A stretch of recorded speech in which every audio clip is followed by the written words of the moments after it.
Welcome to Daily News Brief, your fast track to today's top stories. Like and subscribe to stay informed. Homeland Security Secretary Kristi Noem announced the southern border wall will be painted black to deter illegal crossings. This decision, credited to President Trump, aims to increase the wall's temperature and make it more difficult to climb. Secretary Noem highlighted the wall's height and depth as existing deterrents, with the black paint serving as an additional measure. The project will use approximately $46 billion in new funding secured by Homeland Security this summer.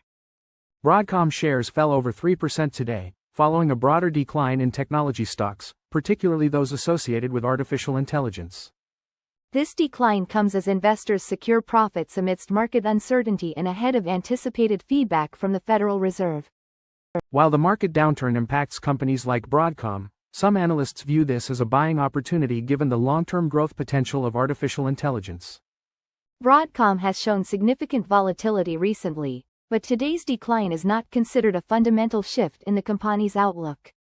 Brio Italian Grill in Crabtree Valley Mall has permanently closed after operating for over 15 years. The closure leaves only one remaining Brio location in North Carolina, situated within Harrah's Casino Resort. This follows a national trend of shrinking Brio locations, particularly those in major shopping malls. The Raleigh restaurant, established in 2009, was similar to upscale Italian chains like Macaroni Grill.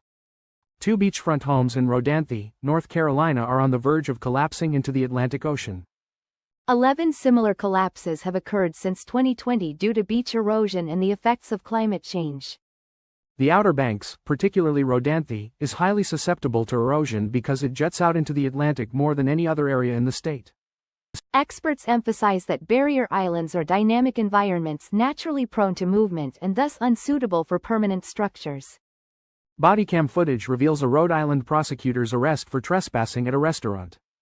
The prosecutor, identified as Special Assistant Attorney General Devin Hogan Flanagan, repeatedly asked officers to deactivate their body cameras. Despite her demands, the officers continued recording the incident, capturing her arrest and subsequent warnings of regret. Flanagan, a 7-year veteran of the Attorney General's office, has not yet released a statement regarding the incident. The Israeli military has initiated the invasion of Gaza City, targeting Hamas strongholds and infrastructure.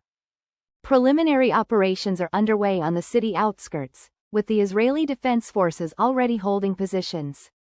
Prime Minister Netanyahu instructed the army to expedite the defeat of Hamas and seizure of remaining strongholds. This offensive follows increased tensions and failed ceasefire talks, with 60,000 reservists called up. President Donald Trump has invested over $100 million in bonds since his second term began. These investments include corporate bonds from companies like Citigroup, Morgan Stanley, and several technology giants. His portfolio also contains bonds issued by various municipalities, states, and school districts across the country. This substantial investment activity raises questions about potential conflicts of interest given his presidential role. An Arizona woman was brutally attacked at a Rufus Du Sol concert in Pasadena. The incident occurred after she accidentally spilled a drink on another concertgoer. Video footage shows the man punching the woman, knocking her unconscious. Police are investigating the attack and seeking to identify the assailant. Ocean overwash began flooding homes and hotels in North Carolina Outer Banks before storm surge warnings were even issued. Transportation crews worked quickly to reinforce dunes, hoping to protect Highway 12, a vital access route. This crucial highway serves as the primary entry and exit point for the Outer Banks region. For the most recent updates on Hurricane Erin's early effects, watch the accompanying video. Mortgage rates are unlikely to return to 4% in the foreseeable future, according to experts. Historically low rates were driven by economic downturns like the 2008 financial crisis and the COVID-19 pandemic. While a significant recession could push rates lower, current forecasts do not predict such a severe downturn. Focusing on personal finances and exploring options like adjustable-rate mortgages or shorter-term loans is advisable for prospective homebuyers.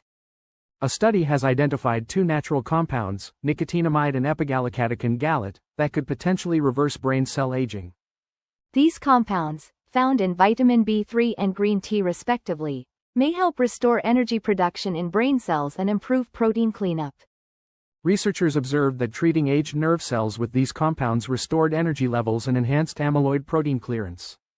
Further research is needed to determine optimal administration methods for these potentially beneficial compounds.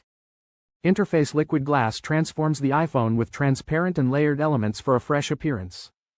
The Messages app offers greater customization, including background changes and rearranged menu items. The Camera app is streamlined for one-handed use, with key controls moved closer to the thumb for easier access.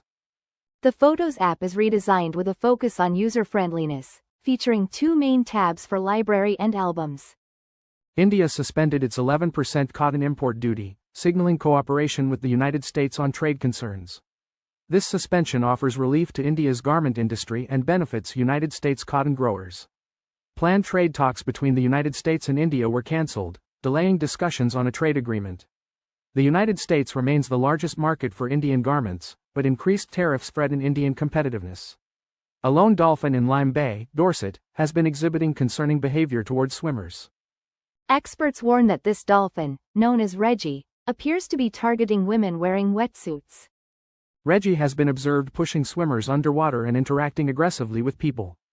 Authorities urge the public to avoid contact with the dolphin and respect its natural habitat.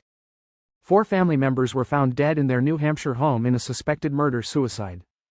Authorities identified the deceased as Emily Long, Ryan Long, and their children, Parker and Ryan. A third child, a toddler, was discovered unharmed at the scene of the tragic incident.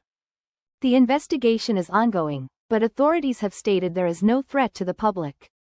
A second airman at Francis E. Warren Air Force Base is facing involuntary manslaughter charges after a fatal shooting incident. 20-year-old Jaden Orr allegedly shot and killed a 23-year-old man in a Cheyenne apartment. Orr and his friends were reportedly drinking when the accidental discharge of an AK-47 rifle occurred.